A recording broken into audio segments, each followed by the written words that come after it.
Voilà, donc plein de croyances de dévalorisation, etc. Alors, et là, vous me dites, bon, bah ça y est, on n'a plus qu'à se pendre, quoi. C'est bien. Parce que dis donc, et je ne vous parle pas des autres événements. Alors, je vous dis en majorité, 10-15, on en a chacun d'événements.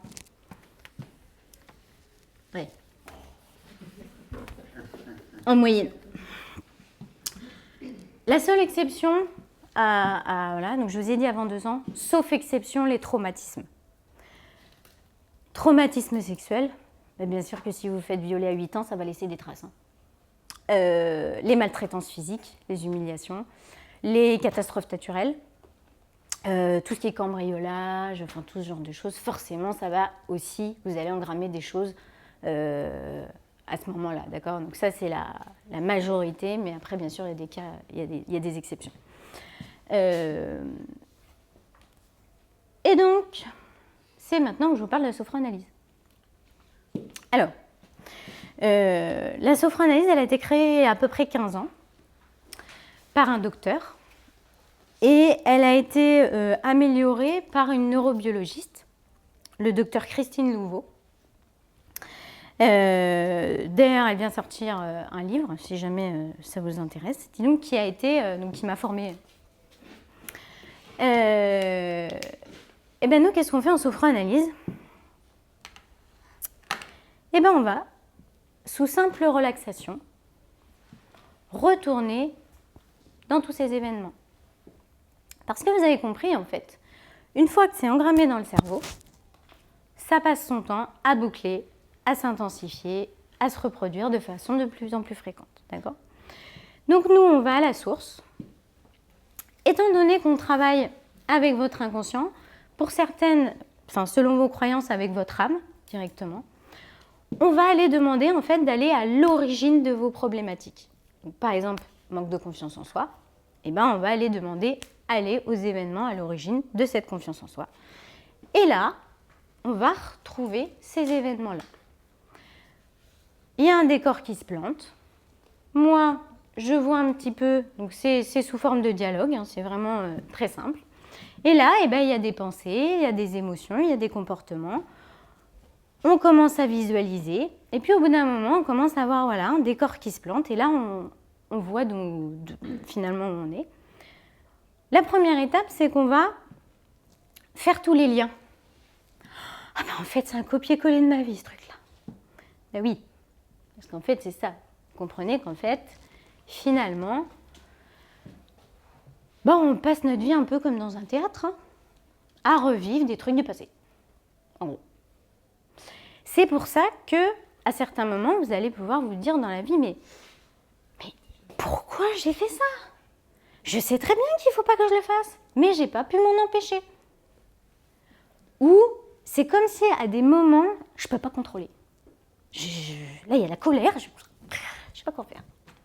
Il faut que ça sorte. Voilà. Parce que, en fait, imaginez, c'est comme si vous aviez des parties de vous, à l'intérieur de vous, en souffrance. Petit embryon, petite fille d'1 an, voilà. Et qui, d'un coup, prennent le dessus, en fait. Tout ça, ça se passe au niveau neuronal. C'est pas pour rien que ça a été créé par une neurobiologiste. Quand il y a quelque chose dans la vie qui teinte le circuit neuronal de départ, c'est tout le circuit qui s'allume. Et donc, on va agir, on va penser et on va avoir les émotions comme dans le passé. Et ça se renforce à chaque fois qu'on rallume le circuit. D'accord? Donc nous, on va aller dans ces événements. En premier lieu, je vous ai dit, on va d'abord faire les fils conducteurs, c'est-à-dire on va prendre conscience, ah bah oui, ah bah je comprends pourquoi j'ai fait ci, je comprends pourquoi j'ai rencontré cette personne-là, ah bah je sais pourquoi j'ai choisi mon mari, voilà, et on va faire tous les liens. C'est la première étape de la restructuration. Ensuite, en fonction de ce qu'il y a, eh ben moi, je vais, comment vous dire, soit libérer les émotions qu'il y a à libérer, soit restructurer. Par exemple, je vais vous donner un exemple, là par exemple dans ce qu'on vient de voir. Tout bête, hein, mais c'est pour que vous puissiez voir. Par exemple, un embryon donc, qui a eu un jumeau perdu et qui va avoir la croyance d'avoir tué son frère ou sa sœur. Je vais vous dire exactement la restructuration que je fais. Je te demande à ton cerveau adulte, là. Est-ce que tu penses qu'un bébé de 6 mois, on les met à côté, peut tuer un autre bébé de 6 mois? La personne a réfléchi. A priori, j'ai jamais entendu ça dans les faits divers. Ok. Est-ce que maintenant tu penses qu'un fœtus dans le ventre peut tuer son jumeau fœtus dans le ventre? Non, je ne vois pas trop. Cherche. Hein. Alors, est-ce qu'à ton avis, un petit embryon d'1 mois, qui n'a ni bras ni jambes, il peut tuer son frère? Et là, la personne va me dire ah non! Et là, qu'est-ce qui se passe? Il y a la culpabilité qui s'en va. Phénoménal. Hein. Donc là, vous allez me dire, bah oui, mais si c'était aussi simple, on n'a qu'à se le faire comme ça. Et puis, bah oui, mais tant qu'on ne retourne pas dans l'événement, là où ça s'est programmé dans votre cerveau à ce moment-là, on ne peut pas l'enlever. Ça vous fera du bien. Hein. C'est-à-dire que si un jour vous savez que vous avez eu un jumeau ou une jumelle dans le ventre, ça va vous... Voilà, ça va vous... Il y a des choses qui vont s'amincir, se baisser, mais pour enlever radicalement le problème, il faut aller, en fait, exploser en gros ce circuit neuronal, quoi. Donc vous voyez un petit peu le principe, c'est-à-dire qu'en fait avec des choses finalement logiques, et finalement en sophroanalyse, on s'appuie sur les trucs physiologiques, logiques de base, et on va se faire rendre compte à la personne que non, c'est pas possible qu'elle ait pris trop à manger, parce qu'en fait c'est fait automatiquement par le cordon, que c'est pas possible non plus qu'elle lui ait pris sa place, c'est qu'elle avait une malformation au départ, c'est pour ça qu'elle est partie, enfin vous voyez un peu le truc, et en fait finalement tout ça permet de libérer la colère, la culpabilité, la tristesse, etc. Et donc là, la personne, elle respire pendant la séance. Voilà. Et elle va prendre des nouvelles décisions. C'est-à-dire qu'une fois que je sens que la personne, ça y est, elle a accepté le départ de sa sœur, elle a compris pourquoi elle était partie, elle lui a dit tout ce qu'elle avait sur le cœur, si par exemple il y avait de la colère ou quoi, je vais lui dire, maintenant, qu'est-ce que tu décides? Et là, la personne, elle va me dire, je vais prendre toute la place. Vas-y, nage dans le ventre, nage. Et là, de décider ça, à ce moment-là, alors qu'on a libéré toutes les émotions qui étaient là, toutes les croyances, etc., ça s'implante dans le cerveau, parce que c'est pareil pour les croyances positives. Et du coup, vous allez, donc le circuit de départ est annulé, et vous allez créer un nouveau circuit neuronal positif, qui va, en fait, au fur et à mesure du temps, vous changez vos croyances, vos émotions et donc vos comportements. Voilà. Ce qui fait qu'au fur et à mesure des séances, au fur et à mesure qu'on libère les événements, les gens, ils vont me dire « Ah là, j'étais toute seule hier. Dis donc, je n'ai même pas été triste. » Mais limite, la personne, c'est assez fou, va être surprise de ça, parce que c'est... Voilà. Alors, elle ne va pas encore arriver, parce qu'il reste un petit peu de culpabilité, qui sûrement appartient dans un autre événement, parce que vous verrez, je vais vous expliquer un petit peu aussi le principe après. Voilà, elle ne va pas faire non plus pump it up toute seule. Elle ne va pas se dire, bon allez, c'est la fête, je suis toute seule, etc. Mais en tout cas, elle va passer à, je ne suis plus triste d'être seule. Et ça, quand on a un problème avec la solitude, je peux vous dire que c'est énorme. Et parce que, par exemple, on peut rester avec quelqu'un qu'on n'aime pas ou qu'on n'aime plus ou qu'on ne s'entend pas juste parce qu'on a peur d'être seul. Donc, vous voyez les conséquences. La peur de la solitude, c'est pas quand même un petit truc. Et à la fin, quand on enlève toutes les culpabilités, la personne, elle va me dire, alors là, quand il m'a dit qu'il allait au ciné, j'étais trop contente. Je me suis fait un bain, je me suis lu un livre juste pour moi. Et là, de la joie, de la sérénité, aucune culpabilité et que du bonheur. Pourquoi? Parce qu'en fait, quand on a une émotion, on va prendre la culpabilité parce que celle-ci elle est assez forte. Pour qu'il y ait une grosse culpabilité en haut, c'est qu'il y a plusieurs événements à l'origine. Vous en enlevez un, ça va mieux de 30%. Donc vous avez déjà les effets. Vous en enlevez 2, 60. 100, mettons, l'autre c'est plus gros.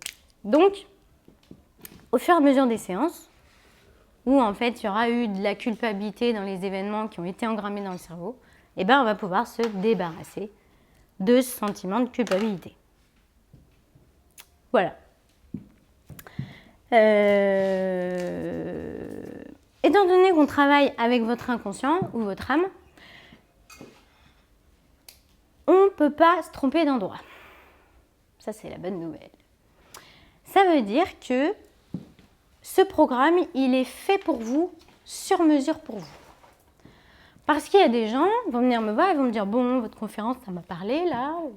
Perte gémellaire, ça m'a bien parlé, sauf que je n'ai pas trop envie d'y aller, en fait. » Bizarrement, là, ouais, c'est pas terrible. Non, je n'ai pas trop envie. Eh bien, il n'y a pas de hasard. C'est-à-dire que votre inconscient va dérouler les séances pour que vous puissiez en capacité de l'encaisser, entre guillemets. Par exemple, ce qu'il peut décider de faire, c'est on va faire un petit événement, voilà, bon, on va passer, nickel, puis un autre, et puis du coup, vous allez prendre confiance en vous, vous allez avoir de moins en moins peur, etc. Et puis à ce moment-là, votre inconscient décidera que c'est le bon moment pour vous envoyer le gros morceau.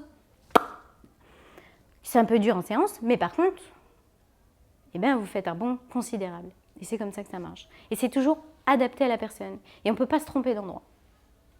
Ça veut dire qu'à chaque séance, je sais pas où je vais. Ça, c'est ce que j'adore dans mon métier. Voilà, c'est plein de surprises. La bonne nouvelle aussi, c'est que du coup, eh ben, on peut retrouver des trucs qu'on ne sait pas. Parce que si par exemple, imaginons que votre père n'est pas votre père, ça fait quelques dégâts. Sauf que la plupart du temps, on ne le sait pas. Bien sûr. Bien sûr, alors ça c'est... Mais oui, bien sûr qu'on peut retrouver des attouchements, des incestes, etc. Donc, du coup, eh ben, et heureusement, parce que du coup, on peut se libérer de ça, parce que là, pour le coup, bon, j'ouvre pas le chapitre des traumatismes, mais forcément que là, c'est pareil, en termes d'émotions, il y en a un bon paquet, quoi. Là, vous parlez des pertes gémellaires et tout ça, mais personnes qui n'ont pas eu de jumeaux, Qu'est-ce qu'il y a comme événement qui fait des dégâts? Ouais. Alors, je vais vous citer les grands. Vos parents attendent un garçon, vous êtes une fille. Petit problème avec les féminités. Qu'est-ce que ça fait? Ça fait des garçons manqués, ça fait les non-désirs, ça c'est ce qui fait le plus. Le non-désir, ce qu'on appelle nous, c'est je suis arrivée trop tôt. Ou carrément je suis un accident.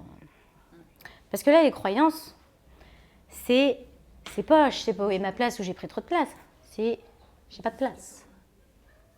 J'ai pas le droit d'exister. Et ils veulent pas de moi, mais oui, s'ils veulent pas de moi, le sentiment d'être non aimé, il est...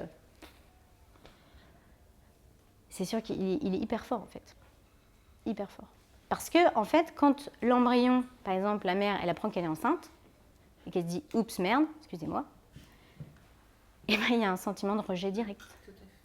Et le problème, c'est que même si après la mère, elle va donner tout l'amour à cet enfant, parce que finalement, un mois après, bon, ils ont vu comment financièrement ils pouvaient faire, que bon, finalement, bon, bah, c'est trop tôt, mais bon, quand même, bon, c'est une bonne nouvelle, et tu lui donnes tout l'amour, au fin fond, la personne, elle ne se sentira pas aimée.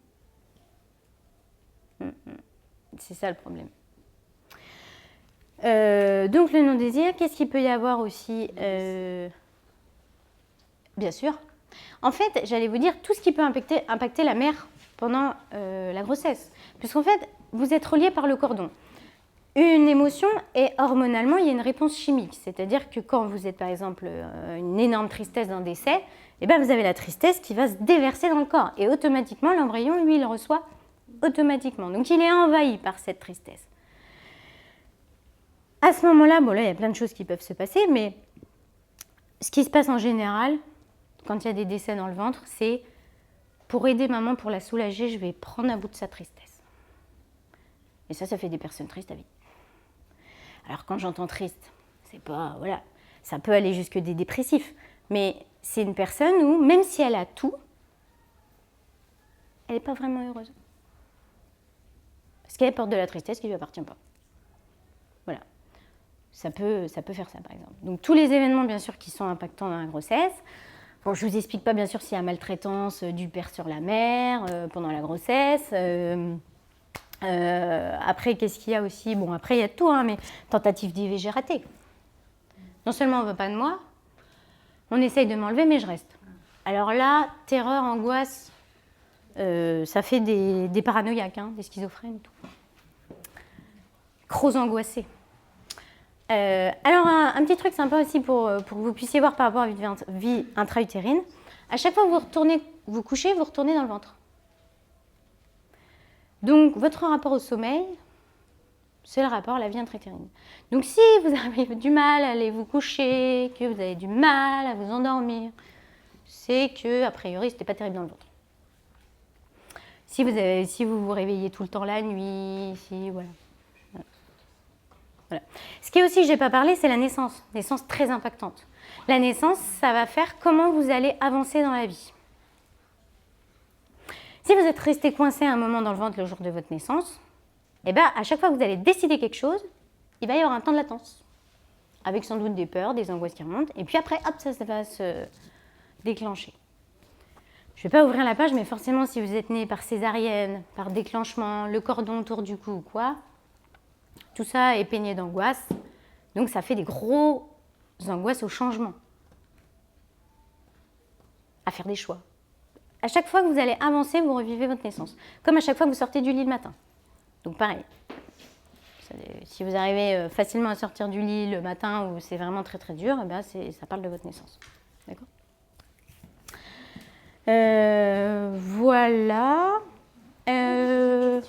Oui. Comment il faut gérer quand on a un enfant de 6 ans qui a eu des fessées, qui a fait des caprices et qu'on a laissé pleurer? Du coup, voilà, on se dit, puisque c'est avant 2 ans, mon aîné il y a 6 ans, Mais vous savez, il est traumatisé. Je vais revenir.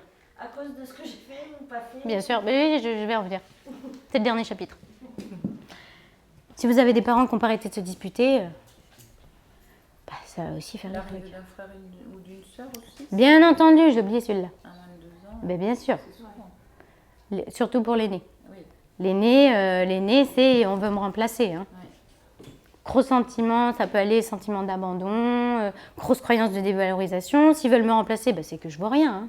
Eh ben non, parce que je vous ai dit, il y a des exceptions. C'est-à-dire que si l'aîné, il a quelqu'un à 3 ans, mais qu'en fait ça se passe super mal émotionnellement, que lui, il a vraiment l'impression qu'on le remplace, ça s'engramme à 3 ans. C'est en généralité, mais après, voilà. Oui, parce que bon, passer 2 ans, c'est bon, quoi. Ouais, c'est plus subtil. C'est bon pour tout ça, c'est clair? Ok. J'ai juste une petite question. Oui, non, mais on est là pour ça. Le fait, vous dites en fait quelqu'un qui aurait un sentiment de solitude ou voilà, ça peut être lié à une perte gémellaire, mais est-ce que ça peut s'expliquer également Autrement. Voilà. Bien sûr. Oui, ben oui, oui. Oui. Bien sûr, il y a plein d'autres choses. Là, je suis obligée de prendre un exemple et voilà, pour vous expliquer un petit peu le fonctionnement, mais la peur de solitude, oui, il n'y a pas que ça. Alors après, comme je vous disais, la peur de la solitude, c'est comme la culpabilité. Hein. Il y a une grosse peur à la base, ça vient de plusieurs... voilà. La peur de la solitude, ça peut être à un moment où on a été séparé de ses parents. Par exemple, un enfant placé en couveuse, il y a une perte de lien, gros sentiment d'abandon, et donc du coup, avec la solitude, on peut avoir vraiment du mal. Tous les moments en fait où il y a une perte de lien avec les parents. Ouais, séparation et tout ça. Est-ce que ça peut être lié du coup à un trauma? Alors là, du coup, on parle du passé ou du traumatisme, entre guillemets. Ouais. Est-ce que ça peut être lié aussi à quelque chose trop attendu, trop aimé, trop protégé, trop... Du coup, ça aussi découle sur des choses négatives, puisque c'est pas... Donc ça peut aussi avoir les mêmes... Ça peut être aussi en trop. Ben oui, bien sûr. Quelque chose de trop protégé. Un enfant qui a été trop valorisé, trop couvé, trop protégé, il va avoir un manque de confiance en lui. Ouais. Ben oui. Ben oui, bien sûr, parce que du coup, il se dit, mais pourquoi s'il me valorise autant, c'est qu'en fait, il ne me croit pas capable. Ouais, c'est complexe le cerveau. Humain. Enfant en tout cas. Alors, le dernier chapitre. Si vous êtes parent, respirez. Eh oui, Parce que forcément, tout le long, vous avez peut-être eu des choses qui vous parlaient. Donc déjà, vous dites au secours, j'ai plus qu'à me pendre. Mais alors quand vous pensez aux enfants, oh la culpabilité, elle est là. Parce que du coup, vous dites, oh là là, j'ai pas fait ci, j'ai pas fait ça. Et alors là, et à sa naissance, et dans le ventre, il m'est arrivé ça. Oh là là. Bon, bref. Vous saviez pas. Quand on peut pas savoir, on peut pas, voilà. Et même des fois, quand on essaye de faire le mieux, tant qu'on n'a pas libéré son histoire, et ben du coup, on fait le contraire. Souvent, les gens qui ont été trop protecteurs, trop sur l'enfant, c'est qu'au-dessus, ils ont manqué beaucoup. Donc, ils donnent trop. Donc voilà, déculpabilisez-vous, parce que personne n'est parfait. Qu'en fait, vous venez de comprendre que tout le monde a ses croyances, ses émotions et ses comportements. D'accord ?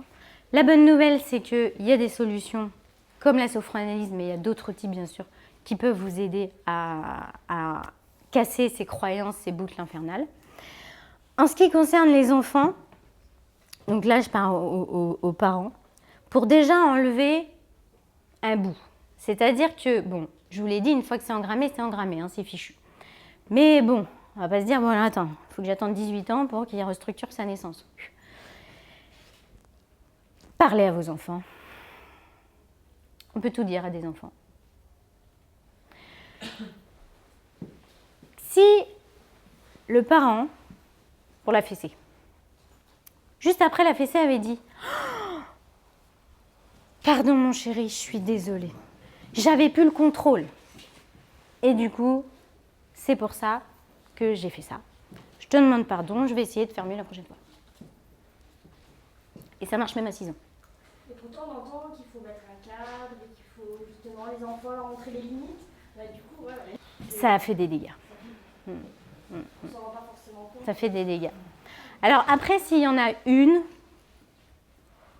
ça va. S'il y en a à répétition, là, ça fait des dégâts. Oui, bien sûr. Mais c'est pas la douleur, hein. C'est le geste. C'est toutes les émotions en fait qui finalement sont mises à côté de ça. Donc parlez à vos enfants. Les naissances, je vous ai dit, sont très impactantes. Expliquez à vos enfants. Voilà, t'es né comme ci, t'es né comme ça, c'est pas moi qui l'ai décidé, ce sont les médecins qui ont décidé que, moi j'aurais préféré ça, je me suis sentie comme ça, etc., etc. Parlez de vos émotions. Et à un moment, si vous êtes là en crise devant vos enfants, vous pouvez très bien dire, écoute, là quand tu fais ça, vraiment c'est pas terrible pour moi. Je sais pas quoi faire, j'aimerais bien que t'arrêtes, mais voilà, on peut dire ça à un enfant. On a le droit à un moment de ne pas savoir quoi faire tout le temps, en tant que parent. Et qu'est-ce qui va s'inculquer l'enfant, lui ? Il va se dire « Waouh ! Des fois, papa ou maman, il sait pas quoi faire, dis donc, comme moi. » Ou « Oh, mais en fait, mon papa, il a peur. » Oh la vache ! Ben ouais. Et du coup, vous allez lui apprendre que votre enfant, il est normal. Vous allez lui apprendre qu'il peut évoluer. Vous pouvez lui apprendre qu'il peut changer. Puis vous allez lui montrer l'exemple. Vous voyez ? Ça va sur ça ? Voilà. Et donc, bien sûr, parlez dans le ventre. Enfin, si vous avez des femmes enceintes autour de vous, oui, bien sûr. Parlez dans le ventre. Alors, bien sûr, il y a tous les événements parce que les pertes gémellaires, le problème, c'est que la plupart du temps, ça passe inaperçu pour la mère. Voilà. Parce qu'il n'y a pas toujours des saignements à une fausse couche. Mais voilà, parler un maximum. Il y a surtout dans les événements importants. Parler, voilà. Là, écoute, là, maman, elle est triste, mais c'est parce que son papa, il est mort. T'as rien à voir là-dedans. Voilà, surtout, reste bien au chaud, grandis, et je vais gérer mes émotions toute seule. Là, il ne se passe rien. Rien du tout. Ouais. L'importance de la parole. Ouais. Ouais. La longueur d'un accouchement aussi peut jouer. Non ? La longueur, si l'accouchement, l'accouchement... ça va avoir des incidences si il sent que la mère a très mal. Je fais mal à maman. Mais généralement, si l'accouchement dure très longtemps, c'est que soit la mère a des peurs inconscientes et n'a pas envie qu'il sorte, soit l'enfant n'a pas envie de sortir. Donc ça veut dire qu'il y a aussi des explications de pourquoi il n'a pas envie de sortir. Non, mais parce qu'en plus, souvent, un premier accouchement, c'est long et un deuxième, c'est beaucoup plus Oui, rapide. ça, parce que ça, c'est physiologique, hein, Voilà, donc, bien sûr. Mais aussi parce que pour un premier accouchement, il y a beaucoup plus de peur. Aussi. Voilà, voilà. Ben écoutez, moi j'ai fini pour ce soir. Donc j'espère que ça vous aura plu, intéressé. Je suis à votre disposition si vous avez des questions plus personnelles ou voilà, si vous avez des choses qui vous ont travaillé ou vous voulez me parler, je suis là. Ce soir, j'ai oublié mes flyers et mes cartes. Note à moi-même, petit sabotage quand même. Petit reste de culpabilité quelque part. Vous voyez comme quoi il y a toujours du boulot. Donc c'est pour ça que je vous ai remis en fait le petit livret du carnet d'adresses, qui est une super asso dont je fais partie. Et donc vous pourrez retrouver toutes mes coordonnées, etc. Si vous le souhaitez. Voilà.